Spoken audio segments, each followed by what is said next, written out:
बात समझो। तुम लोगों से मैं यही तो कहता हूँ, बेटा प्लीज अभी भी समय है, अभी तो पहला चैप्टर ही चल रहा है, 3-4 लेक्चर और चलेगा। मेरे भाई प्लीज सीरियसली लो पढ़ाई को, प्लीज सीरियसली लो पढ़ाई को। जब मैंने प्रोकैरियोट का पूछा, किसी का आंसर ए था, किसी का बी था, किसी का सी, किसी का डी, मात्र 17% बच्चों का आंसर ई था। क्यों नहीं हो पा रहा है सिलेक्शन? क्योंकि आप पढ़ाई को मजाक समझ के बैठे हो। मैं अभी यहाँ पे फर्जी का मोटिवेशन दूं, ये कर लेंगे, वो कर लेंगे, आग लगा देंगे, उसके बाद 4 लाइन पढ़ाऊं, आपको लगेगा वाह क्या मास्टर है, क्या एनर्जी है। घंटे सिलेक्शन नहीं होता है उससे। अगर आप पढ़ाई के लिए भी सीरियसली नहीं जुड़ सकते, सिंसियरिटी के साथ नहीं जुड़ सकते, तो क्या ही होगा? आप मुझे बताइए कि क्या प्रोकैरियोट में एंडोप्लाज्मिक रेटिकुलम पाया जाता है क्या? आपका आंसर 30 था, 50 था, 60 था, 80 था, उसमें मैं बाद में आऊंगा। मुझे आप ये बताइए कि क्या प्रोकैरियोट में एंडोप्लाज्मिक रेटिकुलम पाया जाता है? बताइए जरा।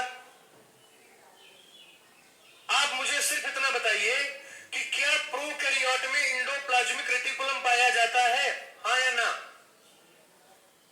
बस इतना बता दीजिए।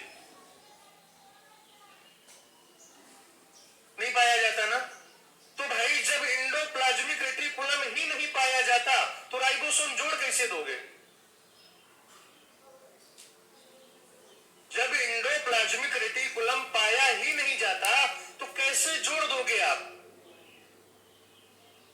बताओ, है कोई तरीका? है कोई तरीका? जब पाया ही नहीं जा रहा है वहां पर, राइट, जब पाया ही नहीं जा रहा है तो कैसे जोड़ दोगे? जैसे मैं पूछूं कि गांधी जी की हेयर स्टाइल क्या थी, तो आप कहोगे कि गांधी जी के सिर पे बाल ही नहीं थे। समझो बात को। अरे if there is no hair, there is no hair style as well. ना वो स्पाइक थे, ना उनका ऐसा था कि यहां से मतलब वन साइडेड है, कुछ नहीं था, बाल ही नहीं थे, गंजे थे गांधी जी। खुद बचा रखी आप लोगों ने।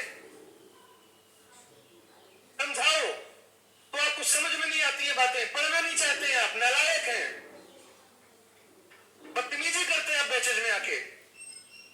एक छोटी सी बात पूछी मैंने, और आप ये भी नहीं कह सकते कि सर पढ़ाया नहीं है, हमारा 11th वीक है, हमारा 12th वीक है। इसी चैप्टर में मैंने आपको पढ़ा रखा है कि प्रोकैरियोटिक कोशिका में कोई भी झिल्ली आबद्ध कोशिकांग नहीं पाया जाता। प्रोकैरियोटिक कोशिका में कोई भी झिल्ली आबद्ध कोशिकांग नहीं पाया जाता। यहां दाचियार के आंसर कर रहे हैं, देखो अभी भी कुछ लोग हंस रहे हैं।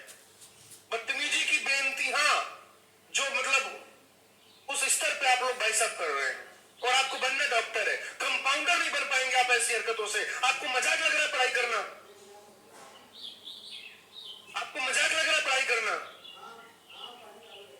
610 नंबर पे, 615 नंबर पे लोगों को कंफर्म नहीं है कि उन्हें गवर्नमेंट मेडिकल कॉलेज में एडमिशन मिलेगा या नहीं मिलेगा। जिनके 615 नंबर आ गए हैं या जिनके 610 नंबर आ गए हैं, अभी उन लोगों को कंफर्म नहीं है कि उन्हें गवर्नमेंट मेडिकल कॉलेज में सीट मिलेगी या नहीं मिलेगी। और आप सोचिए कि आप किस तरीके से आपने अपने जीवन का मजाक बना रखा है।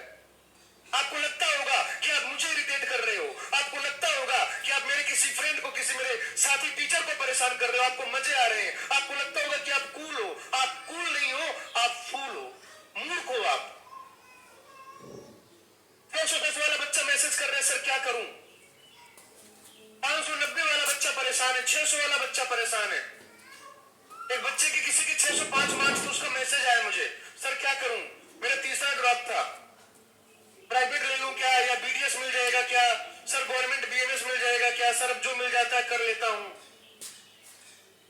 सर पार्शियल ड्रॉप ले लूं क्या। ये मैसेज आ रहे हैं। और आप सोचिए आप कहां पर हैं। आप में से अधिकांश लोग, मैंने पोल कराया था, 200 से 250 नंबर लेके बैठे हो यार तुम।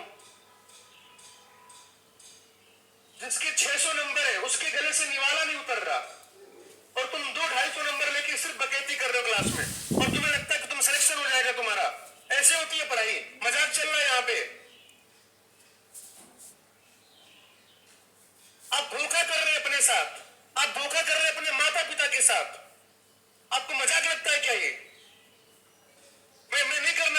ये सब आपके बैच में?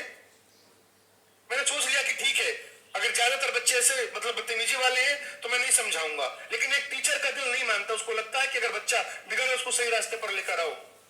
आप हर उस इंसान के साथ धोखा कर रहे हैं जो आपके बारे में बेहतर सोचता है। वो आपके रिलेटिव हो सकते हैं, आपके भाई बहन हो सकते हैं, आपके माता पिता हो सकते हैं, और आप ड्रॉपर हैं, आपके प्रेमी या आपकी प्रेमिका हो सकती है। अगर किसी का तीसरा चौथा ड्रॉप है, गांव में ग्रेजुएशन होती है, शादी वादी करा देते हैं। हो सकता है कोई ऐसा हो जिसकी प्रेमिका का इस बार बीएससी फाइनल ईयर रहा हो, और वो बेचारी इस उम्मीद में बैठी है कि एक दिन राजा बाबू एमबीबीएस करके आएंगे, मेरे पापा से मेरा हाथ मांगेंगे, हमारी शादी होगी। राजा बाबू क्लास में आके स्पैमिंग कर रहे हैं, राजा बाबू से एक सही आंसर नहीं दिया जा रहा। जिम्मेदारी को समझिए।